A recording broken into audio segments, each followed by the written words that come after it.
The Enchanted April. Chapter 20. Scrap wanted to know so much about her mother that Arundel had presently to invent. He would talk about anything she wished if only he might be with her for a while and see her and hear her, but he knew very little of the Droitwiches and their friends really beyond meeting them at those bigger functions where literature is also represented, and amusing them at luncheons and dinners. He knew very little of them really. To them he had always remained Mr. Arundel, no one called him Ferdinand, and he only knew the gossip also available to the evening papers and the frequenters of clubs.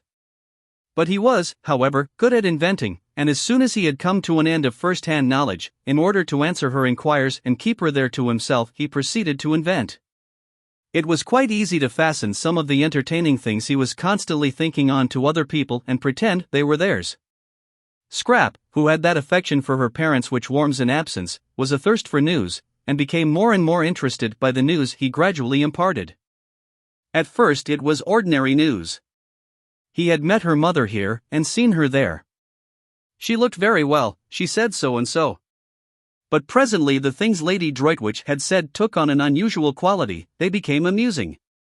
Mother said that? Scrap interrupted, surprised. And presently Lady Droitwich began to do amusing things as well as say them. Mother did that? Scrap inquired, wide-eyed. Arundel warmed to his work. He fathered some of the most entertaining ideas he had lately had on to Lady Droitwich, and also any charming funny things that had been done or might have been done, for he could imagine almost anything. Scrap's eyes grew round with wonder and affectionate pride in her mother. Why, but how funny, fancy mother! What an old darling! Did she really do that? How perfectly adorable of her! And did she really say, but how wonderful of her to think of it! What sort of a face did Lloyd George make? She laughed and had a great longing to hug her mother, and the time flew, and it grew quite dusk, and it grew nearly dark, and Mr. Arundel still went on amusing her, and it was 7:15 before she suddenly remembered dinner. Oh, good heavens, she exclaimed, jumping up. Yes. It's late, said Arundel. I'll go on quickly and send the maid to you. I must run, or I'll never be ready in time. And she was gone up the path with the swiftness of a young, slender deer. Arundel followed. He did not wish to arrive too hot, so had to go slowly. Fortunately he was near the top, and Francesca came down the pergola to pilot him indoors, and having shown him where he could wash she put him in the empty drawing-room to cool himself by the crackling wood fire.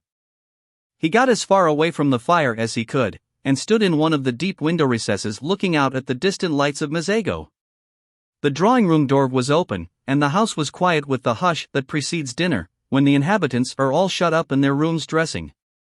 Briggs in his room was throwing away spoiled tie after spoiled tie, Scrap in hers was hurrying into a black frock with a vague notion that Mr. Briggs wouldn't be able to see her so clearly in black, Mrs. Fisher was fastening the lace shawl, which nightly transformed her day dress into her evening dress, with the brooch Ruskin had given her on her marriage, formed of 2 pearl lilies tied together by a blue enamel ribbon on which was written in gold letters Esto Perpetua. Mr. Wilkins was sitting on the edge of his bed brushing his wife's hair. Thus far in this 3rd week had he progressed in demonstrativeness, while she, for her part, sitting on a chair in front of him, put his studs in a clean shirt, and Rose, ready dressed, sat at her window considering her day. Rose was quite aware of what had happened to Mr. Briggs. If she had had any difficulty about it, Lottie would have removed it by the frank comments she made while she and Rose sat together after tea on the wall. Lottie was delighted at more love being introduced into San Salvatore, even if it were only one-sided, and said that when once Rose's husband was there she didn't suppose, now that Mrs. Fisher too had at last come unglued. Rose protested at the expression, and Lottie retorted that it was in Keats, there would be another place in the world more swarming with happiness than San Salvatore. Your husband, said Lottie, swinging her feet, might be here quite soon, perhaps tomorrow evening if he starts at once, and there'll be a glorious final few days before we all go home refreshed for life. I don't believe any of us will ever be the same again, and I wouldn't be a bit surprised if Caroline doesn't end by getting fond of the young man Briggs. It's in the air. You have to get fond of people here. Rose sat at her window thinking of these things. Lottie's optimism, yet it had been justified by Mr. Wilkins, and look, too, at Mrs. Fisher. If only it would come true as well about Frederick. For Rose, who between lunch and tea had left off thinking about Frederick, was now, between tea and dinner, thinking of him harder than ever. It has been funny and delightful, that little interlude of admiration, but of course it couldn't go on once Caroline appeared. Rose knew her place. She could see as well as anyone the unique loveliness of Lady Caroline. How warm, though, things like admiration and appreciation made one feel, how capable of really deserving them, how different, how glowing. They seemed to quicken unsuspected faculties into life. She was sure she had been a thoroughly amusing woman between lunch and tea, and a pretty one too. She was quite certain she had been pretty. She saw it in Mr. Briggs's eyes as clearly as in a looking-glass. For a brief space, she thought, she had been like a torpid fly brought back to gay buzzing by the lighting of a fire in a wintry room. She still buzzed, she still tingled, just at the remembrance. What fun it had been, having an admirer even for that little while. No wonder people liked admirers. They seemed, in some strange way, to make one come alive. Although it was all over, she still glowed with it and felt more exhilarated, more optimistic, more as Lottie probably constantly felt, than she had done since she was a girl. She dressed with care, though she knew Mr. Briggs would no longer see her, but it gave her pleasure to see how pretty, while she was about it, she could make herself look, and very nearly she stuck a crimson camellia in her hair down by her ear. She did hold it there for a minute, and it looked almost sinfully attractive and was exactly the color of her mouth, but she took it out again with a smile and a sigh and put it in the proper place for flowers, which is water. She mustn't be silly, she thought. Think of the poor.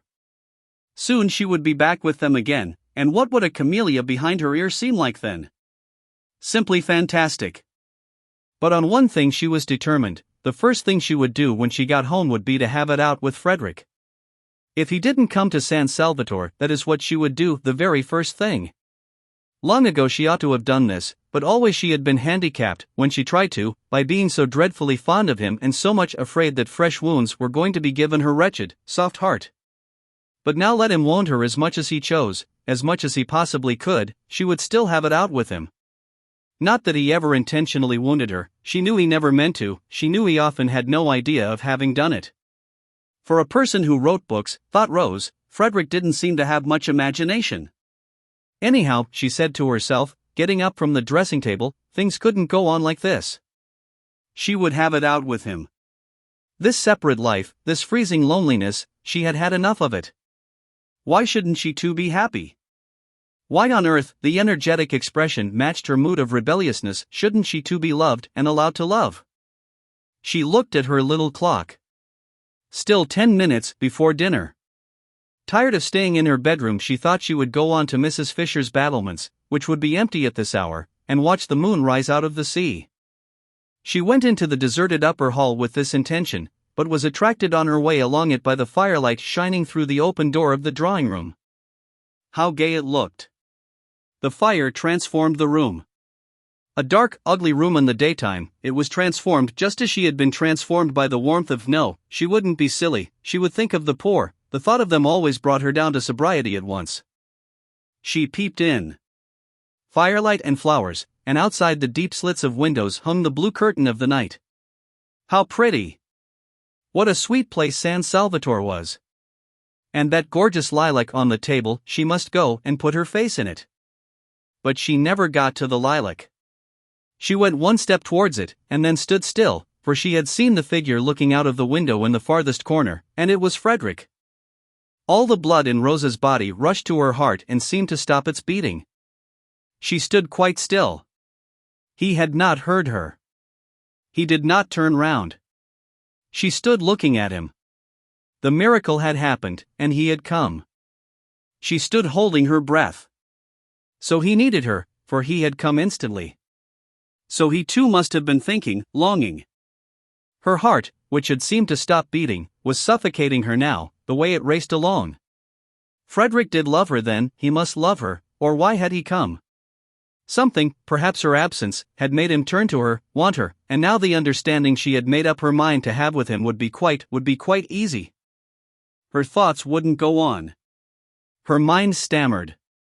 She couldn't think. She could only see and feel. She didn't know how it had happened. It was a miracle. God could do miracles. God had done this one. God could.